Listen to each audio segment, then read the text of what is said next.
Avevo a Cato una bella 600 alla nava Velux. Giù forte do vento ve conto un po' la storia de come le annetta che in 5 minuti me l'ha subito fetta. Prima ve dico, oneste che mi fasso, comincio a detto mezzogiorno sul strasso, vengo a soda le siglie e savù, e de palanche ne faccio un bagù.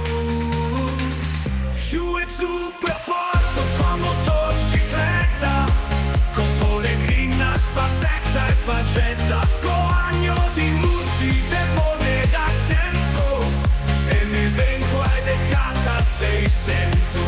Lascio a macchina davanti alla porta, me gratan subito a reo a te scorta. A sposto giù la intina via larga, appena che ho le occhio me frega una targa. Arriva in tedesco, per botte versure, me fan feo a circa mezzo motore. Siamo inglesi per cacciarli via, e se mangiano tutta carrozzeria. Passan figheo con due belle vicine, o mestia tutte lampadine, a che ne frebbe curarsi la cina, o fa finta venite o se mangia bovina.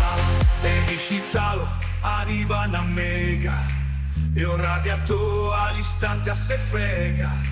Per rispetto a scienza sta quieto, le hanno approfitta, fa feo tappeto. Ma chissà cosa credevan che fosse, alle ANA 600 mica un panduse, ma guarda non sia tutto all'istante, a trasampamma il salto volante.